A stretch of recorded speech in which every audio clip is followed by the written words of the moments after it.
രക്ഷിപ്പിക്കാൻ വരുന്നവർ വെറുപ്പിക്കരുത്. ഇനി ഞാനത് സമ്മതിക്കില്ല. ഹായ് ഗായ്സ്, മലപ്പുറം യൂട്യൂബ് ചാനലിലേക്ക് എല്ലാവർക്കും സ്വാഗതം. അപ്പോൾ നമ്മൾ കുറേ നാളത്തിന് ശേഷം വീണ്ടും വന്നിരിക്കുകയാണ്. ഒരു അപ്ഡേറ്റ് കിട്ടിയിട്ട് വരാം എന്ന് പറഞ്ഞ് വിചാരിച്ചാണ് ഇരുന്നത്. അതെന്തായാലും വന്നിട്ടുണ്ട്. നമ്മുടെ പ്രൊമോ, അതായത് Bigg Boss Malayalam season 7 promo വന്നിട്ടുണ്ട്. നല്ല കിടുക്കാച്ചി പ്രൊമോ എന്ന് പറഞ്ഞാൽ എനിക്ക് തോന്നുന്നു ഇത്രയും സീസണിൽ ഇത് അടിപൊളിയായിട്ട് ഒരു പ്രൊമോയാണ് ഇറക്കിയിരിക്കുന്നത്. ലാലേട്ടൻ്റെ ഒരു സിനിമ സ്റ്റൈലിൽ തന്നെയുള്ള ഒരു പ്രൊമോ ആണ്. കാരണം ലാലേട്ടൻ്റെ സ്റ്റാർഡം മാക്സിമം യൂട്ടിലൈസ് ചെയ്ത ഒരു പ്രൊമോ ആയിട്ടാണ് എനിക്കിത് തോന്നിയിരിക്കുന്നത് കേട്ടോ. കിടുക്കാച്ചി ഡയലോഗാണ് ലാലേട്ടൻ പറഞ്ഞു വെച്ചിരിക്കുന്നത്. അതും കൂടാഞ്ഞിട്ട് ലാലേട്ടനെ തന്നെ ലാലേട്ടൻ ട്രോളുന്നുമുണ്ട് പ്രൊമോയിൽ. അപ്പം നിങ്ങൾ കാണാത്തവരാണെങ്കിൽ നിങ്ങൾ പ്രൊമോ പോയി ഒന്ന് കാണുക. ഞാൻ എന്തായാലും കുറച്ച് ഭാഗം ഇവിടെ ഇടാം, നിങ്ങളൊന്ന് കണ്ടു നോക്കുക. വലിയ ഫാൻ ബോയ് സർ. പതപ്പിക്കല്ലേ, ഞാൻ പതപ്പിക്കും.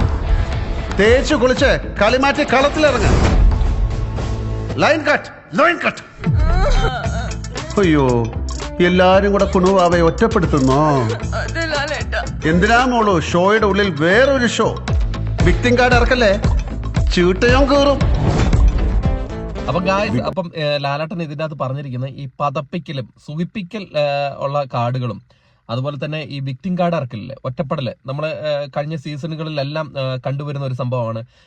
വിക്ടിം കാർഡ് ഇറക്കിയിട്ട് നമ്മുടെ സഹതാപ തരംഗം മേടിച്ചു കൂട്ടുക. അതായത് എന്നെ ഒറ്റപ്പെടുത്തി എല്ലാവരും എന്ന് പറഞ്ഞിട്ട് അതിൽ നിന്ന് കിട്ടുന്ന വോട്ട്. പിന്നെ ഈ സേഫ് ഗെയിം കളിക്കുന്നവരെ. അപ്പം അതൊക്കെയാണ് ലാലേട്ടൻ ഇതിൻ്റെ അത് പറയുന്നത്. ഇനി സേഫ് ഗെയിമും വന്നുകൊണ്ട് എൻ്റെ അടുത്തേക്ക് വരരുത്, ഞാൻ പണി തീർത്ത് തരും എന്നാണ് പറയുന്നത്. അപ്പോൾ സേഫ് ഗെയിമും നന്മമരം കളിയുണ്ടല്ലോ, നമ്മൾ സീസൺ ഫസ്റ്റ് മുതലേ കണ്ടുവരുന്നതാണ്. കുറേ നന്മമരം കളികളൊക്കെ നമ്മൾ കാണുന്നതാണ്.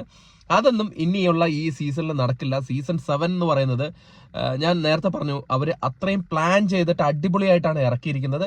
അത് ഈ പ്രൊമോയിൽ തന്നെ നമുക്ക് മനസ്സിലാവും എങ്ങനെയാണ് ബിഗ് ബോസ് മലയാളം സീസൺ 7 ഇപ്പം നിങ്ങളുടെ പ്രേക്ഷകരുടെ മുമ്പിലേക്ക് എത്തിക്കാൻ പോകുന്നത് എന്നുള്ളതിന്റെ ഉറച്ച സൂചനയാണ് ഈ പ്രൊമോ തന്നെ. ഈ പ്രൊമോ തന്നെ ഒരു സിനിമ സ്റ്റൈലിൽ ഒരു ട്രെയിലറായിട്ട് തന്നെയാണ് ഇറക്കിയിരിക്കുന്നത്. അതുകൊണ്ട് തന്നെ ഇത്തവണത്തെ ബിഗ് ബോസ് മലയാളം സീസൺ 7 നമ്മൾ കഴിഞ്ഞ സീസണുകളിൽ വെച്ച് നോക്കുമ്പോൾ വളരെയധികം മാറ്റങ്ങളുണ്ടാവും.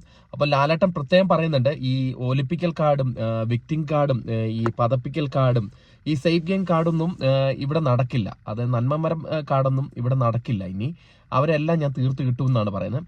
അതോടൊപ്പം തന്നെ ലാലേട്ടൻ ഏറ്റവും വലിയ രസകരമായ ഒരു സംഭവം എന്ന് പറഞ്ഞാൽ അതും കൂടെ ഞാൻ കാണിച്ചു തരാം. ഇതൊന്ന് കണ്ടോ. ഞാൻ ഈ സേഫ് കളി എന്ന് പറഞ്ഞത് എല്ലാരെയും ഉദ്ദേശിച്ചാണ്.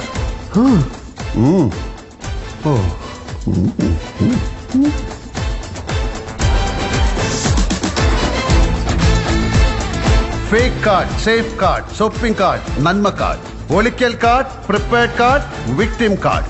ഈ കാർഡുകളൊന്നും ഇനി ഈ ടേബിളിൽ ഇറക്കി കളിക്കരുത്. അതായത് ലാലേട്ടൻ പറയുന്നത്, ലാലേട്ടന് തന്നെ ഒരു കുത്തു കൊടുക്കുകയാണ്.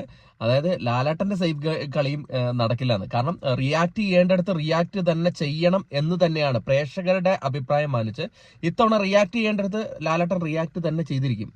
അതുകൊണ്ടാണ് പറയുന്നത്, ലാലേട്ടൻ പറയുന്നത് നിങ്ങൾ പ്രൊമോ കണ്ടപ്പോൾ മനസ്സിലായില്ലേ, നിനക്കും കൂടെ പറഞ്ഞിട്ടുള്ള, അതായത് കോട്ടിട്ട ലാലേട്ടൻ്റെ കൂടെ പറഞ്ഞിട്ടുള്ളതാണ്.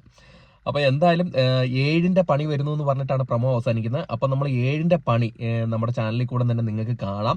അതിനായിട്ട് സബ്സ്ക്രൈബ് ചെയ്യാത്തവരുണ്ടെങ്കിൽ ചാനൽ വേഗം പോയി സബ്സ്ക്രൈബ് ചെയ്യുക. നമ്മളിനി റെഗുലറായിട്ട് വീഡിയോ ആയിട്ട് വരാം. ഈ സീസൺ 7 ഒരു അപ്ഡേറ്റ് കിട്ടാത്തതുകൊണ്ടാണ് നമ്മൾ ഇത്രയും അധികം വൈകിയത്. ഇപ്പോൾ എന്തായാലും പ്രൊമോ വന്നിട്ട് നമ്മൾ നേരത്തെ പറഞ്ഞ പോലെ തന്നെ നമുക്ക് കിട്ടുന്ന അപ്ഡേറ്റുകൾ നിങ്ങളിൽ എത്തിക്കാൻ നമ്മൾ പരമാവധി ശ്രമിക്കും. അതിനായിട്ട് നിങ്ങളുടെ സപ്പോർട്ട് വേണം, നമ്മുടെ കൂടെ ഉണ്ടായിരിക്കുക. അപ്പം കുറേ പേര് ഇതിൻ്റെ അകത്ത് നിന്ന് പോയിട്ടുണ്ട്, അവരെല്ലാവരും തിരിച്ചു വരണമെന്നാണ് പറയുന്നത്. അപ്പോൾ നമുക്ക് അടിപൊളിയായിട്ടുള്ള ഒരു സീസൺ 7 പണി, അതായത് 7ന്റെ പണിയായിട്ട് ഞാനും നിങ്ങളുടെ മുമ്പിലേക്ക് എത്തുകയാണ്. അതുവരെയും ടാറ്റ ബൈ.